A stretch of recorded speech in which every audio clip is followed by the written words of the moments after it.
Welcome again to Dr. Church. It's a beautiful Saturday morning in Washington, D.C. It's still cold, but not as cold as it was the past couple of days. We thank God for that. The cold has been really, really tough on a lot of people. So, we are still on the matter of the Tata Steel Chess Tournament, and I think we're on the 12th round right now. But today I want to show us some of the games. Actually, one of the games that was played in the 11th round. In the 11th round, I think there were about four decisive games. It was a very brutal round. And the game I want to show us today is a game between Fabiano Caruana versus Prague. Fabiano lost this game, and it's not often you see Fabiano lose games in tournaments. I think this probably is his second loss, maybe second or third in this tournament, which is very unusual. Fabiano rarely loses games like that. Okay, so what exactly happened? I think there was a moment in the game when he just outrightly made a very, very bad move. And one thing I say about chess is, sometimes it's not just about the things, your state of mind is very important in chess. You have to really stay with the game throughout. Not a whole lot of us can do that, but we try to make that happen. So, but anyway, let us get right into the game and see what happened. This is a game, like I said, that was played on the 11th round between Fabiano Caruana from USA and Praggnannadhaa from India. So the game started with the move c4, e6, knight to c3, d5. The game pretty much started as an English opening, but the thing is with the move c4, you can get a lot of transposition. So right now d4 is played. Now it's pretty much ended up in the Queen's Gambit. Open from the c4, and now we have the Queen's Gambit. So d4 is played, knight to f6, c takes d5, e takes d5. This is pretty much what we call the exchange variation. C takes, e takes. Bishop to g5. All these are like normal theory moves, opening moves. There's bishop to g5 is possible. Bishop to f4 is possible, depending on what you want to play. You could even move your knight to f3 first, trying to figure out where exactly you want to put the bishop on c1. So bishop to g5 is played here. C6. It's very important to always move the pawn to c6 anytime the bishop comes to g5.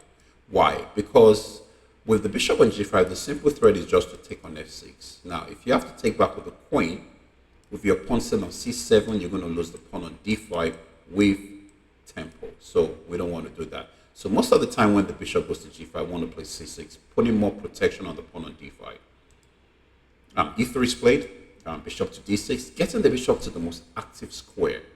Normally in a game of chess, you're always told whenever you're pinned, as we have right here, you always want to break the pin. But to every rule there are exceptions, and there's something I always also say often. You really have to know the rules to be able to break the rules. So bishop to d6 is played, putting the bishop on the most attractive, and I would say the most active diagonal, which is the b8 h2 diagonal. So bishop d6 is played, bishop to d3. White does the same thing. Of course, this is very logical. Your bishop's got to be on d3, because by the time queen c2 comes, there's always the threat of bishop takes f6, bishop takes h7, and this is not going to look good for the black pieces. So bishop d3 is played, castles. After the castles, knight g to e2. Knight g to e2. Actually, this is the second most played move in the database that I have, knight g to e2. Another move here that could be played is the queen to c2, threatening immediately. Actually, you're just threatening bishop takes h7 check. You can't take the knight because of the pin on the knight on the queen. So knight g e2 is played. Rook to e8, getting the rook into the e file, activating the rook, should we say. Now h3, of course, it's very obvious. The idea of the h3 is to probably stop the bishop from coming to g4. Because with the bishop to g4, we can always, after the move h3, we can always relocate the bishop to g6, pretty much solidifying the pawns that are on the king's side, making the king's position very, very strong. So h3 is played in this position. We have knight b d7 and queen to c2. They are both trying to get their pieces to the best squares possible. Looking at the way Caruana has played this game, it gives me an idea that he might want to castle to the queen side. yeah, looking at the way it's played the game so far, it looks like queenside casting would be a very logical move. So after the move queen to c2, knight to f8 is played. Everything here still theory, all it's been played before. Castle's long. Now b5 is a move that was not in the database. B5 was played by Prague here, but actually the right move in this position was a5. What's the idea of a5? I'm not so sure. Probably b5 is going to definitely have to come at some point in time. b5, b4 has to come. But the right move, in the database is a5. So b5 is played here. White plays king to b1, getting the king away from the c file. So in case white decides to snap the pawn on c6 at some point in time, you don't want to have to deal with the king being on the same file with your queen. That would be very bad. So a5 is played. Now a5 is not a good move in this position. A5 was actually, it's interesting, a5 was actually the right move just a move ago. But now it doesn't look like the right move, because the problem with a5 is white can pretty much just play e4 right away. And even if you play b4, I can just ignore it and take on f6 first. If g takes f6, I can just move my knight and I look really, really good. So after the move a5, white plays f3, kind of slow, because the idea is actually to just get this e4 in as quick as possible. And of course, after the e4 takes is very strong, because now there's pressure on the c6 pawn, there's pressure on the bishop on d6, there's pressure on the knight on f6. And if this pawn falls, this pawn is vulnerable, so as is the b pawn. But in this position, Caruana plays f3. And like I said earlier, you rarely see Caruana having a bad game. He might not win, but definitely not losing. So f3 is played here. Bishop goes to e7, breaking the pin finally. Bishop captures on f6. Bishop takes back on f6. What's the point of taking on f6? I bet one of the reasons, that I see is trying to take away more pieces from the black side that has some pressure or some control over the e4 square. So bishop takes f6, bishop takes f6 back, e4. Now white is trying to build a very strong pawn center. With the two pawn centers right here, white is going to be looking very good. Although one thing also we have to think into consideration is anytime you start to open up the positions, guess what? The bishop is going to have a better game. And these are basic things we just have to know. So e4 is played here, a4 is played. Now the idea of a4 is to play b4, b5, just keep jab, jab, And this is one of the principles that I've really come up with. Anytime there's play on opposite side of the board, the first person that actually makes a contact with the opposing king always, most of the time, I would say 95% of the time, have an advantage. So the idea right now, the threat right now is to play b4. So of course, Caruana stops that. It plays a3. But it plays b4 anyway. I just said it. Anytime there is play on opposite side of the board, the first person to make a contact with the opposing position always have an advantage. b4 is played, captures, a3. So what's the point of the pawn sacrifices? Of course, black is trying to open up the king's position. Well, the queen's position. But based on the fact the king is on this side of the board, we could say it's the king's position right now.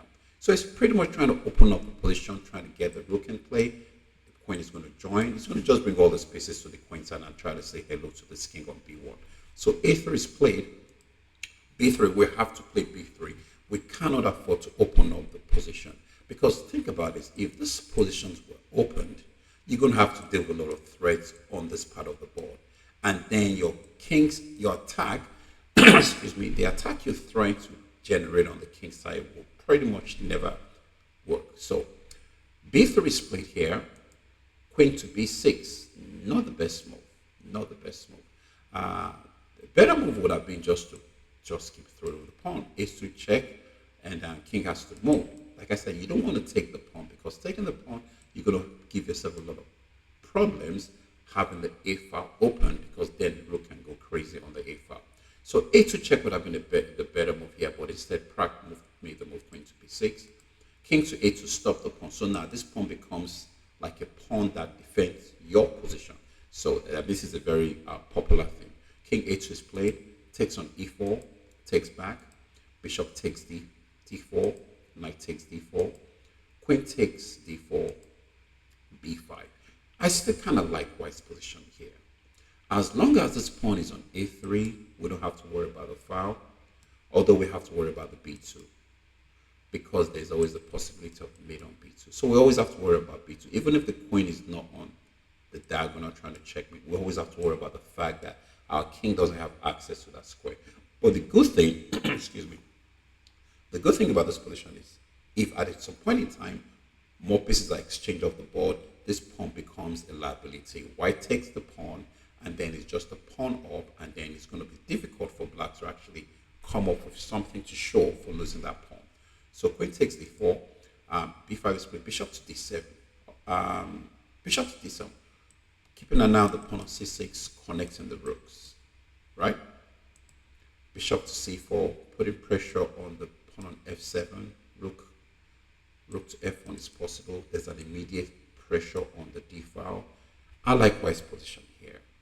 Whatever reason Fabiano lost this game, I don't think it's chess really. And this is one thing I always say too, I don't think chess will ever be solved because there's always that human factor. You could play a beautiful game and a certain thought can just cross your mind and just derail your focus totally, and almost there's nothing you can do about that. So rook d1 is played. Sorry, bishop c4 is played. Queen goes to a7. Extra protection on the bishop. Still pressure on the a file. But really, white doesn't have to worry about the a file thanks to the pawn on a3. So takes on c6. Bishop takes on c6. Rook to f1, putting pressure on the weak pawn on f7. It plays rook to e7, easing the pressure on f7.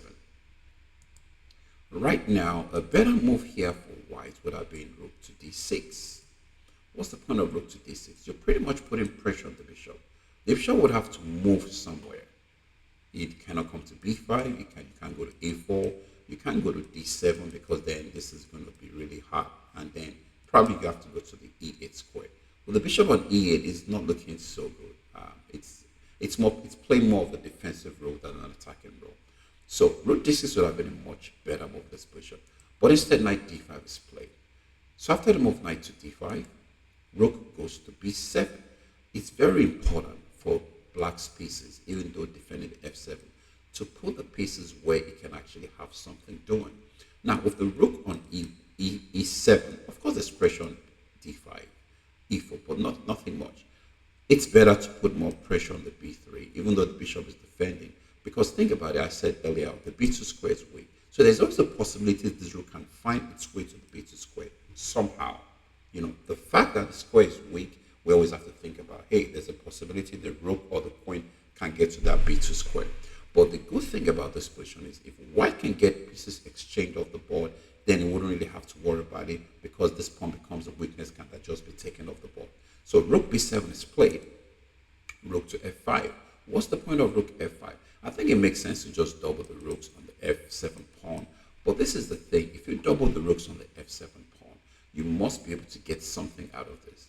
Now, let's forget about attacking for 1 minute. Now, looking at white's position, what is white supposed to be? Or let's say, what should white be worried about? I'm going to go back to this b2 square. I'm going to go back to the b file. White pretty much has to be worried about this. Why? The king has just 2 squares to move to that pawn. Now, the king cannot go to the b2 square. The b2 square is a square that white always have to keep an eye on. Because if we don't have a pawn on b3, rook check pretty much just wins the game, wins the point, wins everything. So white has to keep an eye on the b2 square.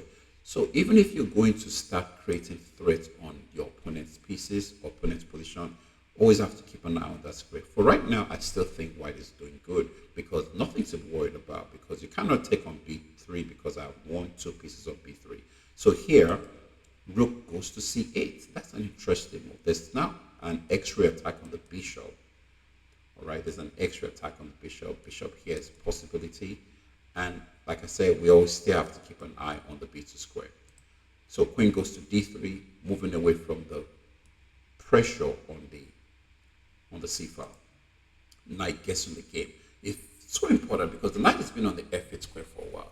It's very important for you, being an attacking player or trying to get your pieces to the best squares possible. Knight on f8 hasn't really been doing much apart from defending the king. But really, there's no really attack coming on the king right now. So it kind of makes sense for this knight to kind of jump in the action, either by coming to c5, which is a very strong move with the pressure on the queen on d3, pressure on the pawn on d3. If I'm the white pieces, I'm going to start looking for ways to make as much protection on the b3 square. Because, hey, before you know it, exchanges happen, and then you're going to have to worry about that. So let's keep going. Rook goes to f1. White just keeps putting pressure on the f7 pawn. Makes a lot of sense. Yeah, put pressure on it, definitely. But at the same time, you have to keep an eye on this b3. Why? You have 1, 2, 3 protecting b3. Now, anytime you have your king and your queen defending something, it's not such a good deal, especially if your king is part of the piece defending. Now, we have one attacking. We could have another one attacking.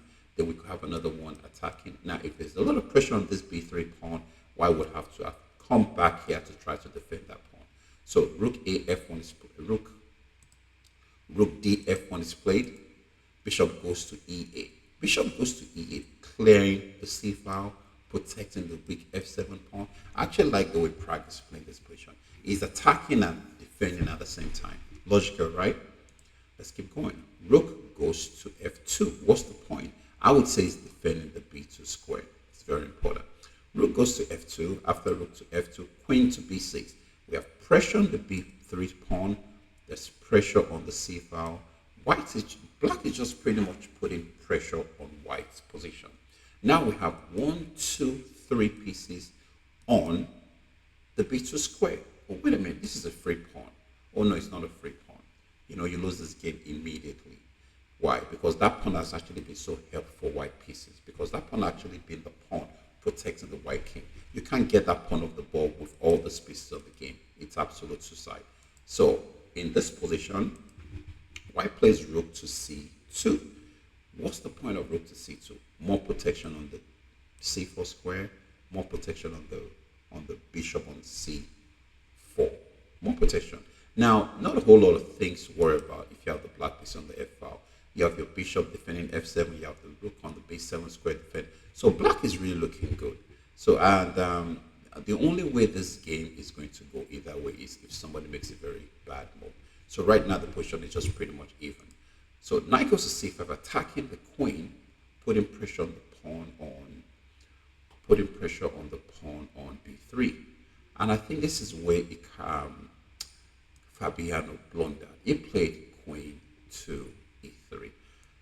Well, this is the problem with this position. It's very important for Fabiano to protect the rook on c2. So queen e2 would have been a better move. And think about this. In a game of chess, you have to make sure all your pieces are protected. Anytime you have a piece that is not protected, that piece can fall victim to some kind of tactic. Now, with the queen to e3, the e2 piece is not protected.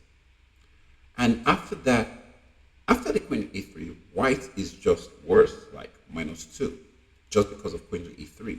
And think about it. Your rook is not protected, your queen is not protected. So in the game of chess, it's very important to make sure all your pieces are watching after each other. Now, after the move queen to e3, black plays knight to b3. Now, this is the problem. You cannot take here because I have rook takes check. If bishop takes, I have rook check. You know, if the king comes here, I have rook check. You're going to take, I have queen check is mate. Now, remember the b2 square I mentioned much earlier in this game. You know, when there is a weakness somewhere, you have to keep an eye on that weakness. You have to. You know, you have to. If you don't, something bad is going to happen. And weaknesses are not respect of titles or ratings. It doesn't matter if you're super GM or whatever. So you have to keep an eye on those things. If you don't, bad things happen very fast. So now let's assume the queen actually went to the best square, which was the e2 square. Let's see what happened after knight takes b3. We just simply take back on b3. Now, what if it just takes here? We could just take the queen, take the rook, attacking the queen. What if it just checks you? Just move the king back. Or what if it takes your queen? Well, take his queen. And white is just winning, crushing, right? So it makes a whole lot of difference where you put your pieces. And think about this. Always make sure, something that I say, always make sure that your pieces are connected.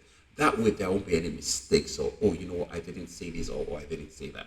If all the pieces were connected, all the pieces were protected, there would have been no need for you to worry about that. So after the move queen to e3, black is just pretty much in the driver's seat. Knight takes b3 is played.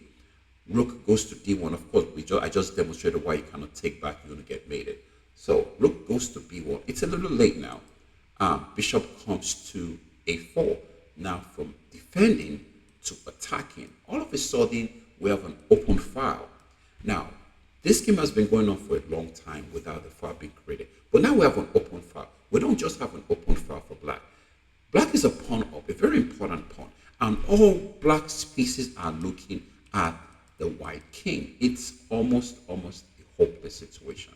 So after bishop goes to a4, we have bishop to d3, another blunder by Caruana. You know, like I said, this game, you rarely see Caruana play this bad.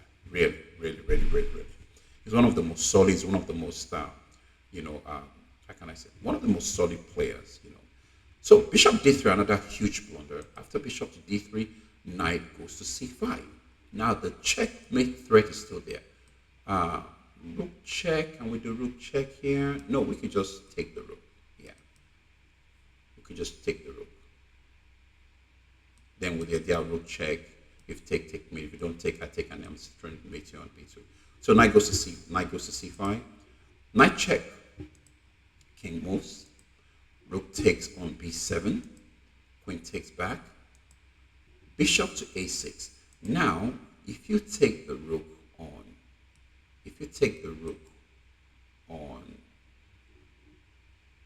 c8, there's queen check. Actually, you could just do bishop takes rook, followed by queen b2, and that's just checkmate. So now, but instead, after the move queen takes b7, bishop goes to a6. I don't know what the idea is of that move, but it just simply takes the knight, and after taking the knight, it's just pretty much over, because you're down a piece. You're down a piece in the pawn. Your king is still looking very bad. This is a very unusual game. Like I said, even when Caruana loses, it doesn't lose this way. At some point in time, I just feel they must have lost some focus during the game. So this is the game that was played between Prague, Caruana, and Prague. And interestingly, in this 11th round, I think almost all the wins were from the black side of the board.